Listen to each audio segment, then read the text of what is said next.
복음은 죽은 나라를 살립니다. 복음은 죽은 가정을 살립니다. 복음만 들어가면 살아나는 것입니다.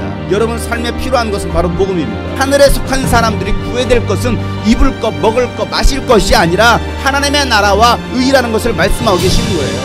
본질을 놓치면 인간은 망할 수밖에 없습니다. 하나님의 나라와 의를 구하며 살아가는 자들에게는 육신의 피로도 채워주실 것이라고 오늘 주님께서 말씀하고 계십니다.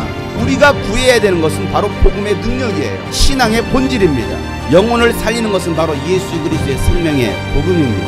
인간은 삶이 풍요로워지면 하나님을 찾지 않습니다. 가난하고 병들고 삶이 고단해지면 하나님을 찾는데 육신의 것들이 하나하나 채워지기 시작하면 그때부터 하나님과 멀어지더라는 사실이에요. 휴전협정 이후에 기독교인들은 얼마나 기도를 많이 했겠습니까? 신앙생활은 얼마나 절실했겠습니까? 하나님을 믿으면 복받는다라는 것이 그들의 복음의 핵심이었어요. 부흥이 일어나고 육신의 복도 받고 삶이 풍요로워지기 시작하니까 더 이상 대한민국도 하나님을 찾지 않더라는 거예요. 핍박과 순교보다는 편안함을 추구하기 시작했습니다. 기독교 문화를 찾기 시작했습니다. 무릎 꿇고 기도하기보다는 편안한 극장식 의자에 앉아서 에어컨 바람을 쐬면서 기독교 문화생활을 즐기기 시작했습니다. 귀를 즐겁게 하는 웃기는 설교와 윤리와 도덕적인 설교, 위로와 축복의 설교를 듣기 원했습니다. 새벽기도와 금요철은 노인네들이 나가는 그런 모임이 되어버렸어요. 본질이 무너진 거예요. 복음의 본질이 무너지니까 한국 교회가 무너지고 한국 사회가 무너지고 가정들이 다 무너지기 시작했어요. 타락했습니다. 삶의 풍요가 넘치니까 하나님을 버리더라는 것이죠. 필요 이상의 것을 가지려고 하지 마시길 바랍니다. 내가 필요한 만큼만 쓰고 남는 것은 하나님의 나라를 위해서 여러분의 영혼을 위해 사용하시길 바랍니다. 이스라엘 백성들이 하나님으로 인해서 부유해지니까 하나님을 버립니다. 살만하니까 하나님을 떠나더라는 거예요. 왜 우리는 있을 때는 응답받았을 때는 그 이후로 왜 우리가 더 하나님을 섬기지 못하고 더 사랑하지 못하느냐 이거예요. 한 번 믿음을 가졌다고 한 번 은혜를 받았다고 그것으로 끝나는 것이 아닙니다. 한 번 회개했다고 그것으로 우리의 신앙이 완성된 것이 아닙니다.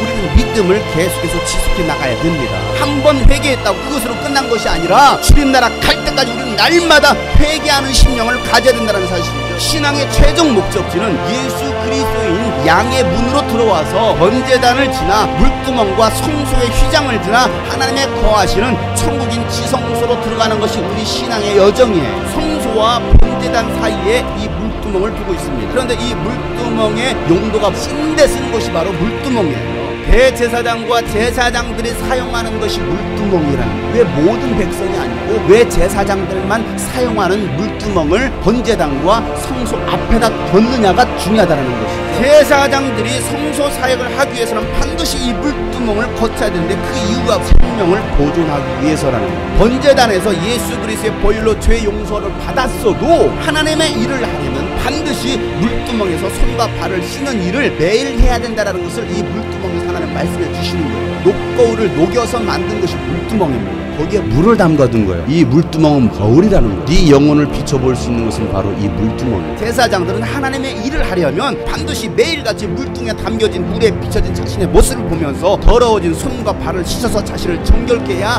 하나님의 일을 할 수 있다라는 거예요. 하나님 우리를 제사장으로 부르셨습니다. 예수 그리스도의 그 놀라운 일들을 사역들을 선포하라는 것이죠. 그 제사장의 일을 하려면 반드시 저와 여러분 매일같이 물두멍에서 손과 발을 씻는 정결 의식이 있어야 된다는 거예요. 죄에서 구원받은 하나님의 사람이 반드시 해야 될 예식이 있습니다. 침례라는 것이죠. 그 침례 과정을 통해서 내가 하나님의 자녀가 된 것을 고백하고 내가 이제는 부활의 생명에 동참했다라는 것을 이제 내가 다시 살았다라는 것을 고백하고 이제 주님의 일에 그 주님의 사역에 들어가는 그 과정이 무엇이냐면 물두멍 침례라는 거예요. 이 물두멍 침례 사건이 없이는 하나님의 일을 감당할 수 없다는 거예요. 침례라는 사건은 예수 그리스도와 연합하여서 새로운 삶을 살아가는 것이 바로 침례입니다. 하나님의 일을 하기 위해서는 우리는 날마다 성령 충만함을 받아야 되는 것이죠. 성령 충만함 받기 위해서 너희는 날마다 그 물두멍 앞에 서 있어야 돼요. 너희들이 생명을 보존하려면 반드시 거울로 너희들의 영혼을 비춰봐야지. 기독교인들은요 구원받은 것도 중요하지만 더 중요한 것이 무엇입니까? 구원받은 이후의 삶이 더 중요하다는 것이죠. 성화입니다. 성령의 인도 안 받는 삶, 성령으로 지배받는 삶이 더 중요하다는 사실이에요. 그리스도인은 죄에서의 구원도 중요하지만 구원받은 이후의 성화의 삶도 중요하다는 것을 말씀해 주시는 장소가 바로 물두멍입니다. 날마다 이 생수의 강으로 나오셔서 여러분의 영혼을 정결케 하시고 성령의 충만함을 받으시기 바랍니다.